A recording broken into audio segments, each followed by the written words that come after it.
Okay. All right, James, I think we're live. Welcome Good, to good. Redfield. So Nice. happy to have you. We're gonna have a lot of fun. I can feel the energy already out there. Uh, so I think it's good to just comment for a little while about what we're doing here and why we're here and just let everybody get on, as they say. I see quite a few signing on right now, and I just want to welcome everybody.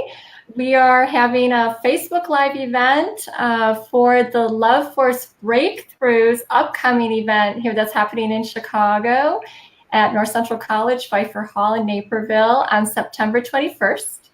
So we're here to talk about that today.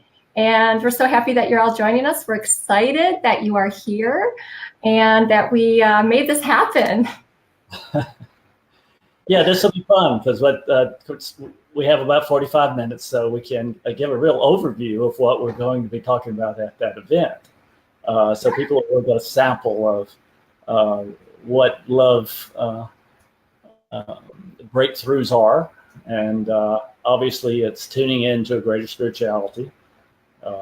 I'll be talking about the insights in the Celestine Prophecy and the other books, because it's a new time in the world. And I always like to say that early in anything live, because people feel something out there. I believe there's a certain quickening, and sometimes it's out of realizing that the world's more corrupt than we thought. But there's still a quickening to a kind of urgency, maybe, but it still feels like a kind of opening and a new inspiration, a clarity about spirituality. So it's really fun to talk about it. So yes, I think a lot of people are opening up spiritually. I know when I had my breakthrough, I was actually 26 years old, and my best friend was killed in a car accident. And she became coming to me in my dreams and talking to me. It was very real. I felt her in spirit. I felt her love, and I healed through that time. And she gave me a lot of messages about her accident to share with her mother. And that was the first time that I experienced spirituality and a connection with the loved one of mine in spirit. And it wasn't until, I know I shared this with you a number of times, until 2011 that I opened up in a meditation to Amazing Grace. And the first time I ever meditated, and I opened up and I saw and felt and heard my loved ones in heaven in the afterlife. And it's extremely healing for me. Little did I know I was experiencing the gifts of spirit, which is why I'm here. that's right. And of course, you're especially gifted, I will say to the audience. But everybody can have a love breakthrough. And what we're talking about is a higher spiritual connection that really gives you evidence that there's a spiritual dimension to life, that there's a divine presence within us that we can discover. And the good thing about that, again, my books are about that, but it's a new time in the sense that I think we can get really excited about how much we understand about gifts of spirit, because they're really precise spiritual experiences that we can look for and find. And in other words, we know through the long process of discussion and trading experiences over at least 2 centuries now about spirituality, that it's a series of experiences that we can tap into. We can prove to ourselves that it's all real, and at the center of it is this love breakthrough process that we'll talk some more about.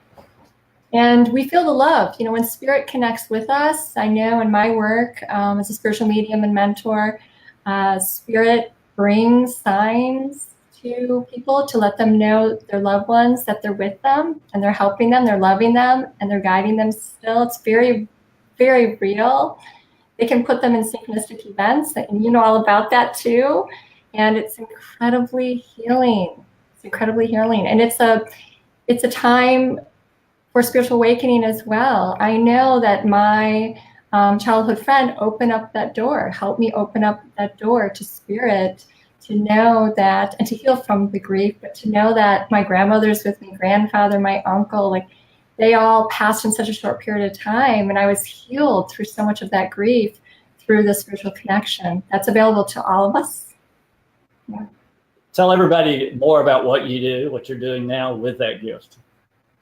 So I work with families. I work with all sorts of people who are experiencing grief, and I have the gift of spirit. So I can see, feel, and hear spirit on the other side, and they have a tendency to come very close to me. And so I can feel them. I can feel their personality. I can feel their love, and I bring evidential messages to those who are experiencing grief, or who are just lost, or going through a time in their life that's very hard, and their loved ones in spirit come through. I get a lot of names, and I've gotten a few street names and phone numbers, but it's the evidence that let people know that their loved ones in spirit are still with them, and it's incredibly healing. And then I help them to learn how to meditate, to experience their loved ones in spirit. And when they do this, then they start experiencing the spiritual signs from their loved ones in heaven. And they also start experiencing synchronistic events, loving messages, and they get guidance. And some get put on this brand new spiritual driven path to serve here. It's beautiful. Well, it's, and I've experienced you, I'll tell everybody that at an event, one of my events, you came up to me and said that you were feeling that someone was trying to get in touch with me. And that's right. You remember that? I do. And, I'm not skeptical, but I am very, I weigh the information, when I talk to psychics or people with, or mediums, and over the years, you can feel who's really deeply tapped in. So I felt that immediately with you, and then you said, what I'm getting is the state of Virginia, and I immediately, just realized, well, my mother's name was Virginia, so it was some that was immediate confirmation. And then the rest of the reading was really powerful, and I really appreciate that. And to me, there more and more people are able to act as a kind of go-betweens with the other side.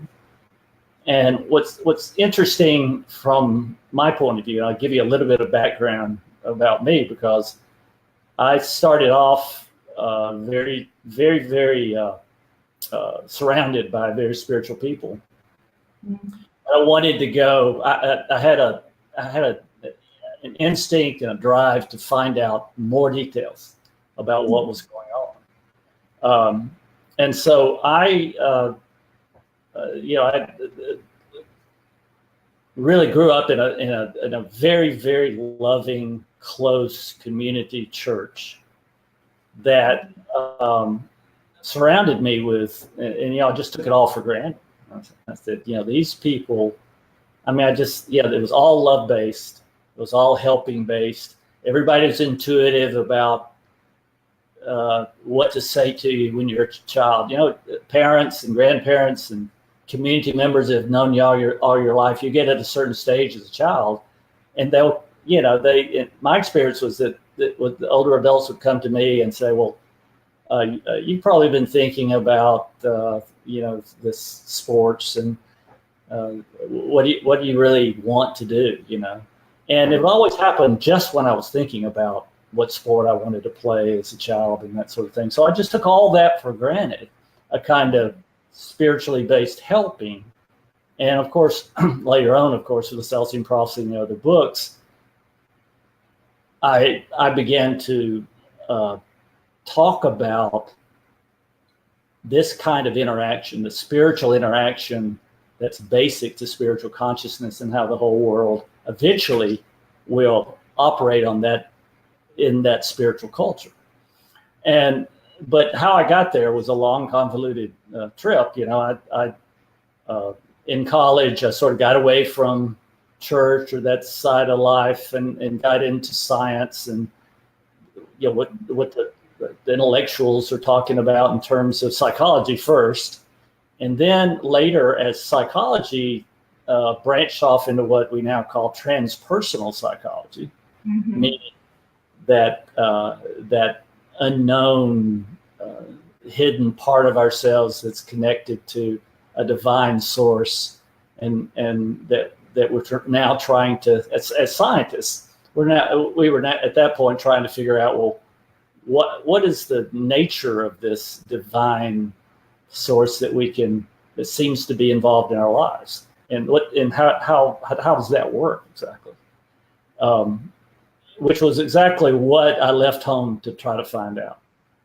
And that journey, and at a very precise point, something important happened, and that was therapists acknowledged that all true therapy, when someone could get rid of the hurts and the anxiety and the anger that was holding them back in a counseling session, when that happened, it was always a transpersonal event. In other words, the only way you can give up those things that hold us back is by replacing them with a spiritual connection, a love-based security that takes care of the anxiety and the anger and the hurt. And so once therapists admitted that, it was like a revelation to me, because I'd made full circle and I was back to exploring real spirituality, but in a more thoughtful, scientific way.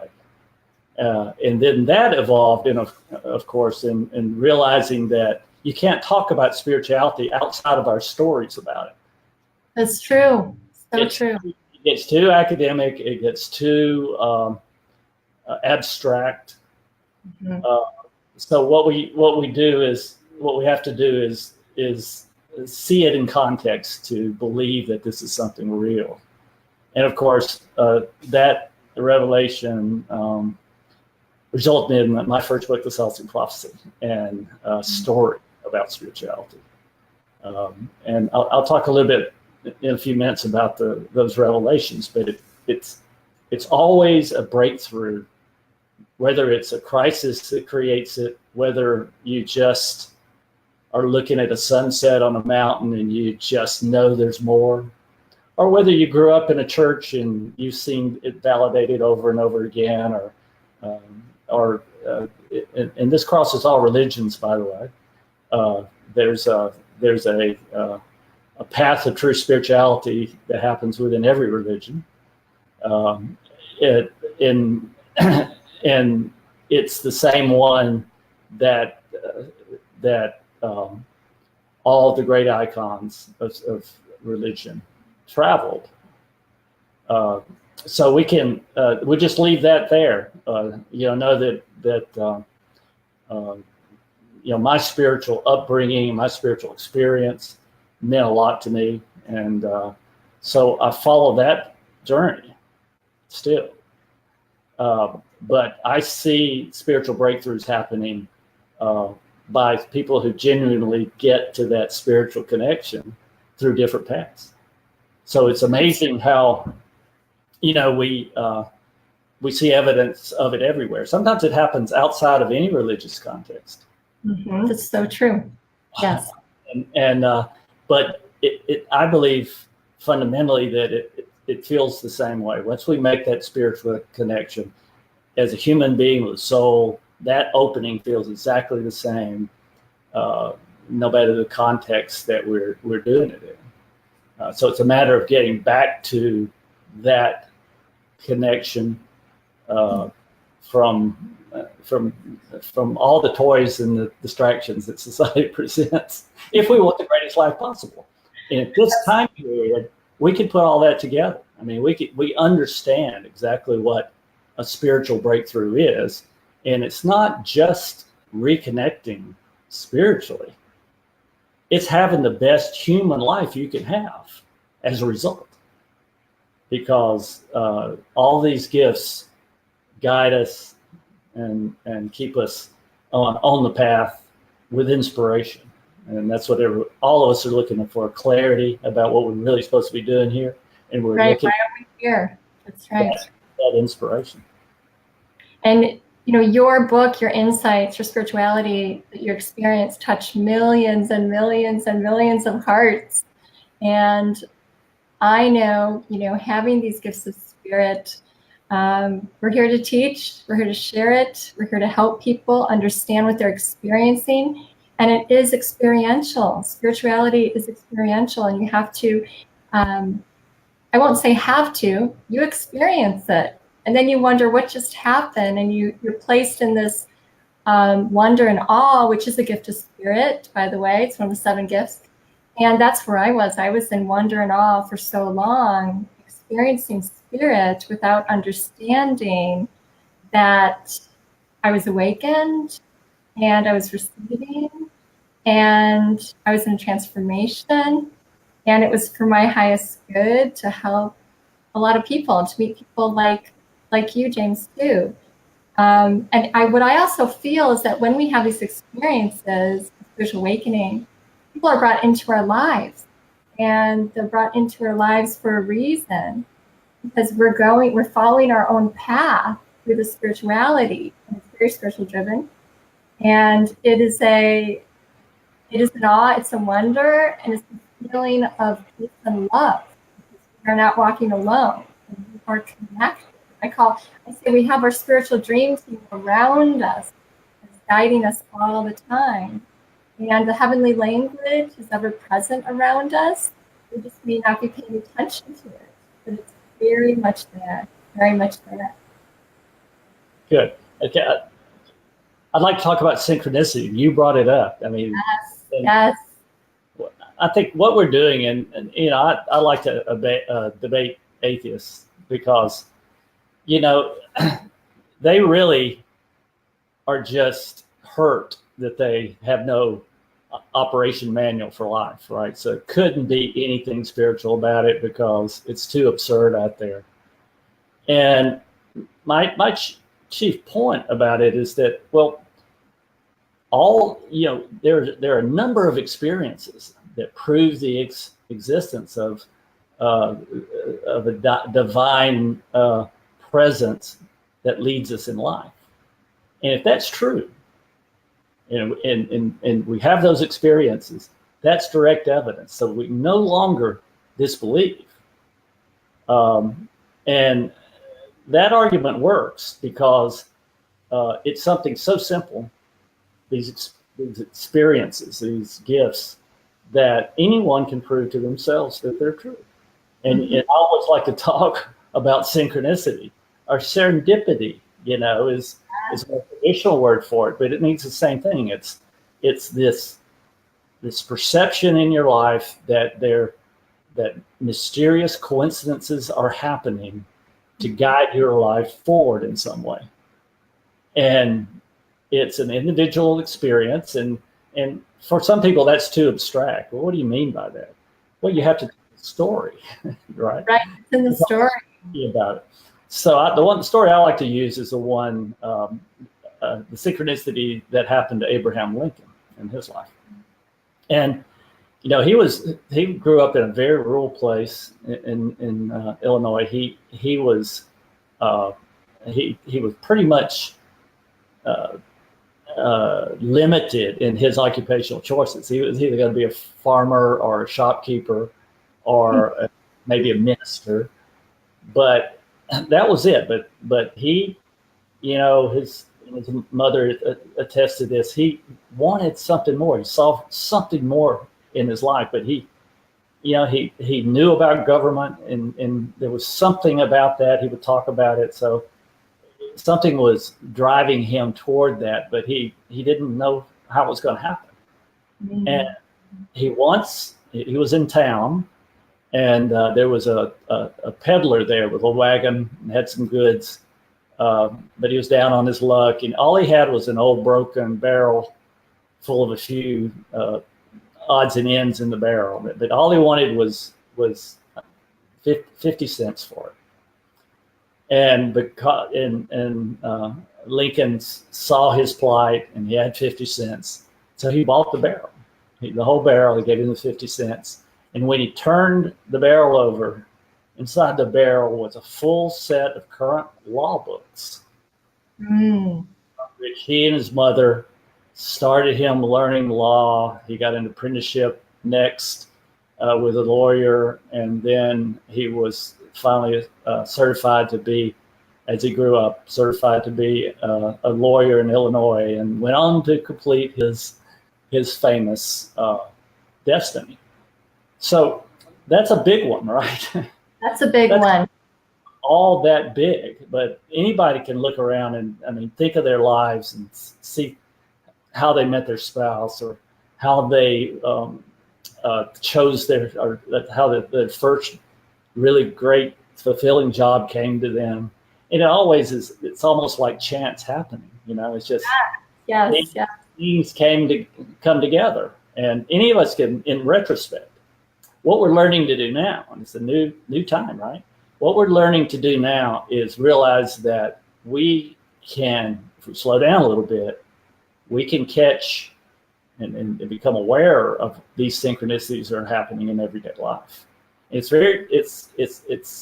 a step that everybody has to take consciously, because the unconscious pattern of life out there is that there's nothing mysterious going on. You just we're on the move, right? Your kids correctly, and you make a living, and you hope to have a lot of fun vacations. And you can even be in a church, but everybody knows there's some little thing missing. Every teenager knows that their lives are important for some reason, right? We call it adolescent narcissism, right? But feeling that they count, that there's something we're all here to manifest. And we have to just change our minds a little bit and slow down and start looking at why things are happening and how they relate to what our goals are. And all of a sudden we find that there's this evidence for spirituality, where there's a helping hand operating in the world. And that's not complicated. All we have to do is realize there's a helping hand through these mysterious coincidences. When we talk about this at length, we'll be able to, of course, go into more detail at the event. But what we have to do is just learn that that's a new ability. That ability to follow and increase synchronicity is a new ability that's in the world right now. I mean, it's growing every day. That kind of operative spirituality. It's available to all of us.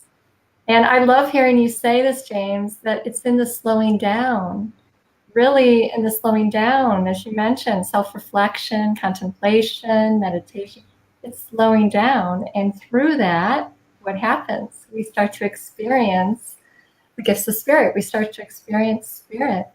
And through that, we begin to heal. And we experience love. Mostly, I say love is all there is. That's why we're here. And we start experiencing that. And through that, as you mentioned, in this time right now, so many are experiencing it. And they're feeling it. They're feeling it. Is this true? Is this real? Am I really experiencing my husband who just passed? Am I experiencing my daughter? Yes, yes, yes, you are. You are. And that's the beauty of it, because, we're here for a short time.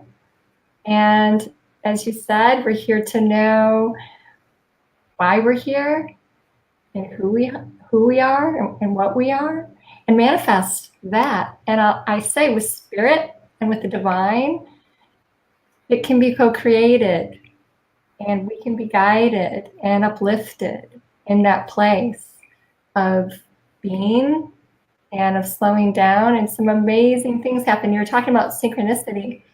And I'll share with you, back in the 2000s, I read a book, The Power of Inspiration, The Power of Intention, and by Dr. Wayne Dyer. I sent him an email, I received an email back. I got chills up and down my back to go to this event. And that was the event that I opened up and had my spiritual awakening to the meditation Amazing Grace. I followed that. I followed that spirituality. I followed that synchronicity. And that's what we're here to do, is to pay attention and to be in the awareness of the present moment, slowing down, like you mentioned, and then it happens. It's happening now. That's right. Yeah. For all these, to have more synchronicity, to have more some of the other gifts, intuition, guiding intuition, to be able to cultivate a guiding intuition that you can be confident in. The understanding of the karmic alignment and getting into that, that's a big one. Helping, realizing that there's a spiritual energy, that inspiration energy is inspiring and up, and if you give that energy to another person, I mean, it's contagious. And all you have to really is just pay attention to somebody when you're in that state, and it's conveyed, and the effect on the other person is, whoa, I feel that. That's the way life's supposed to be. Mm-hmm. Now, there's always something though that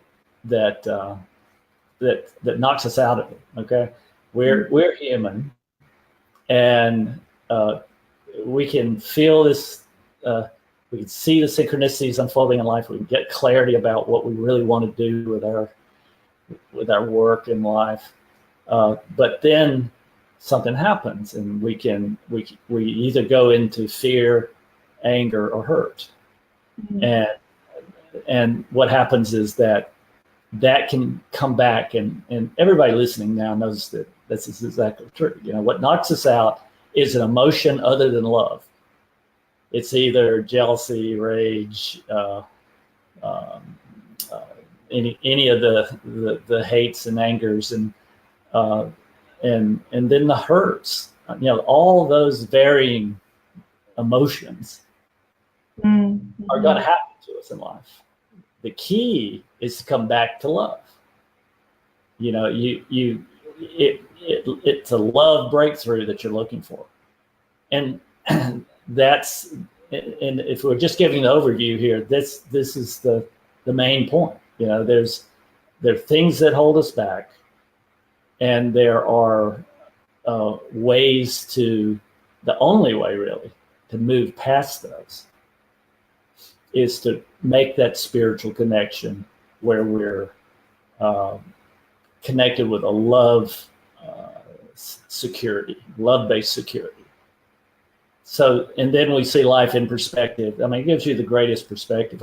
In a little church I grew up in, people, there were varying ages, and the elders were talking about how it feels to go from, being a middle-aged to being an elder, and that journey, and realizing it's a life process, and we can go all through life fearing death, and we can be running from that awareness of death just because it's, society is sort of based on never talking about that, pushing it aside, feeling like the secular moment is going to last forever, when we're and it's what holds us back, and very often we developed these systems of being angry or being hurt or being fearful as something to battle against,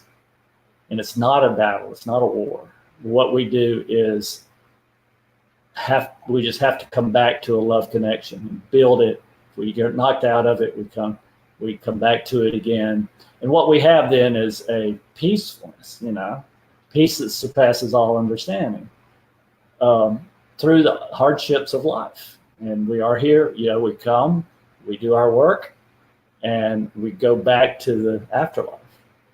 And, I can remember when I wrote The 11th Insight, that book, and again, always like to say to people, I'm not making this up. I'm trying to describe a spiritual awakening that's already happening, right? This is not James Redfield's insights. These are the insights I believe that human culture is awakening to. So the 11th insight, I just could feel happening out there. And that was when we lost our fear of death. We stopped thinking of angels or the afterlife as the pictures of people sitting on a cloud with a harp, I mean, that's not what's happening in the afterlife. We have all this literature about near-death experience. And from those studies come a really good idea of what's going on. I mean, people are there at all levels. It's just like here, really. People are there at all levels. They're trying to seek reconnection and be in connection all of the time, but they're motivated toward helping. And the place that they're trying to help is planet Earth. I mean, that's what the focus is, according to the near-death experience testimony. So we have a good idea that it's a rich culture over there. We don't have to fear death. It's just crossing over, and met by loved ones. I mean, the standard in terms of the experiences that people have at near-death moments. And even in the spiritual readings too, what I've found is that when the loved ones come through, they share who met them, who helped them cross over to the other side. And it's beautiful because a lot of them are reunited with mothers they haven't seen in a long time. And they're able to bring that through, and it's very evidential. And they often bring through what their heaven looks like too, which is pretty amazing. And it's just so healing. I mean, we're here for a short time to learn and grow and evolve and to be in our spirit, come back to our spirit. And then we transition, and it's a beautiful, loving place. I mean, I say the medium part is us just moving into a higher vibration of love and peace. And that's where spirit can connect with us, because in heaven and home and spirit, they are in love and peace. And when we are able to slow down and feel that peace within ourselves, people have spiritual experiences. They receive signs and they connect, and loved ones come to them in their dream state. And it's in the place of slowing down. And it's also the place, what I'm finding out too, is holding an intention in your heart to receive from your loved ones in heaven. And through just holding that intention, spirit shows you that I'm right there. I'm right here with you. I'm in spirit, I'm here. That's right. And it's interesting because, looking at just the science, I think it was a Harvard study on spiritual experience, that the most common spiritual experience is a visitation from a loved one who's recently passed. That's how frequent that is. So it's a moment that, again, in being open makes all the difference. And people, you'll have to send that to me, James. I'd love to see that. Well, I mean, I've smelled my father's cigarettes, after he passed. And, when you're a child, the cigarettes are in the shirt pocket, and you're sitting in the lap of your father. And, all of a sudden after he passed, I just smelled that tobacco. Mm-hmm. And it was just a very deep, loving memory that came very much out of the blue. So, and I know people listening, just because you're here, are thinking about the times when that's happened to them, or they want that to happen. They want this connection. They want to know that everybody's okay. Mm-hmm. And that's why it's important to make this breakthrough and to when you go into this love connection, and it has to be practiced. Okay, you're going to get knocked out of it, and it's truly a meditative process. Absolutely. I like to call it love contemplations. But what we'll go through in the event in Chicago is really the whole process of letting go in meditation and intending. The power of intention. Prayer works. Prayer is powerful. Yes. And the more affirmative it is, and the more it's a declaration, bring me this, allow me to experience that. The Lord's Prayers is about affirmations. It's thy will be done. It's not please allow your will to be done in my life. It's give us our daily bread. I mean, that's the way that portion of the Bible, that prayer in the Bible, teaches us to pray with affirmations, faithful affirmations. Not please God, if I'm worthy, will you do this or that? This is, it's affirmations. Especially when we start to get connected spiritually, where we're not going to misuse the power. I've forgotten the TV evangelist. When I was a little kid, I was listening to this TV evangelist. He says, God is not going to turn up the power in you if you're capable of like blowing out tires and causing wrecks on the highway because you get mad. Yeah. You have to have that love connection first. You have to have the love connection, which is then motivated toward giving and helping and loving. And then the prayer power increases, and we can have faith in our firm affirmation, to go to something different. But the process always has to be learning to be the center of your own movie. It's what I like to call it. People are bit players in other people's movies out there. And what I mean by, I don't mean that in any way negative. I mean, no matter how many, you have responsibility to other people and all that, and the jobs with bosses, all that. But you can still be at the center of your movie unfolding, because that's what the love breakthrough leaves you, at the center of your movie unfolding. And it includes these intuitions about something more you came here to do, and an awareness that sees synchronistic meaning in these chance events that happen in your life, and all the rest, all the rest of the gifts. So it's just a matter of practicing being in that center, letting it go of every hurt or anxiety, every anger, and then staying and meditating on give me this love connection. And I believe people during those meditations, those times, contemplations, they have to just seek love in their heart.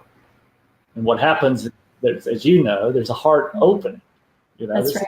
Real thing. And it's a heart opening that then we can feel love all the time without having to have an object for it. It's just a state of love. And that's what we mean by finding that, because it then breaks through everything that's holding us back, and we become super creative and aware of what we're supposed to be doing.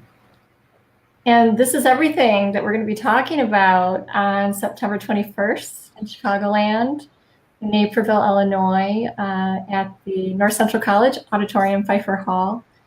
And we're looking forward to sharing more of this. You're going to be talking about the new spiritual awareness and how to tune into this love force breakthrough. And I'm going to share a little bit of my journey and give heavenly spiritual readings to the audience. And it's going to be very, divine. I can't even wait. I can feel the energy right now, actually. It's very uplifting. You know, when we acknowledge the spiritual connection that's happening, I know spirit gets excited. I do know when we can actually not only believe but acknowledge, you're really doing this. I'm really experiencing this. I know in my work more comes, more comes. As you mentioned, you know, the more that you believe and be in that love-based center of your spirit, the more you're going to experience what you're here to experience. And, you know, I believe that we all have spiritual gifts. We all are here to experience this, whether it's, you know, midlife, when we're younger, midlife on, or, you know, when we're older. I just know that we're all here to experience this, and to know that that the love lives on, and the love bonds, the loved ones in heaven is unbroken, and that love connects us. That's the bridge. That's the bridge. That's the higher love. And I'm so excited, James, that you're coming to Chicago. I'm so excited. It's going to be wonderful. And I know that we are going to be posting the link in the comments section. So touchingonehearts.com/loveforcebreakthroughs is the event link to learn more about the upcoming event here in Chicago, and to purchase also your tickets. And it's going to be wonderful. We're going to have vendors there, and James and I are going to be sharing the stage from 7 to 9, right, James? And, that's right. And it's going to be a magical night. I know it's going to be a magical night, because spirit and the divine is magical. It's magical what happens. And it's very heart-centered too, very heart-centered. And I know it was very synchronistic when you came into my life too, that I wanted to mention. I had just seen my father after 26 years of not seeing him. And I went to go see him before he passed. And he mentioned James to me, and I walked in having not seen him for all this time, and he had all of your books in a bookcase. And 2 weeks later, I met James at a conference. So that's pretty synchronistic, wouldn't you think? Absolutely. And everybody that's listening, you know, has a birthright for that kind of synchronicity to be going on in their lives. And it's a feeling of destiny. You know, we all have a destiny calling. It's a call. And breaking through at the love level is what's really important. And that's basically what we'll be talking about. And then how to, you know, develop all these gifts of the spirit. Yeah, so everybody come join us. We're looking forward to this. And it's coming up soon. It's in 1 month from today. And feel free to share this video on your Facebook as well. We're getting the word out now. And I just feel that so many people are going to experience, I'd say, the synchronistic moments of being there as well. Because I say spirit always orchestrates everything. So the divine and spirit like orchestrates when things happen. And sometimes I feel that we're just on the chessboard, just kind of moving through it, and we're experiencing it along the way with the divine, and it's miraculous. I mean, where there's great love, there are miracles, and there's spirit right there in the mix, just, you know, loving and guiding us. And I tell you, my healing back in 2011, when I experienced my grandmother, grandfather, and uncle, and my meditation was so incredibly healing. I mean, I felt bliss. I felt bliss, just loving bliss. And that's what I hope for everyone. I hope for everyone to experience spirituality and the spiritual connection that's available to all of us. So, James, thank you so much for being here and for sharing all of your gifts. Thank you. I'm very much looking forward to Chicago and seeing everybody there. So okay, wonderful. We're at our time now. So go to the link in the comments section. Thank you all for being here tonight. And we hope to see you in Chicago. All right. Goodbye, everyone. Okay, bye-bye, everybody.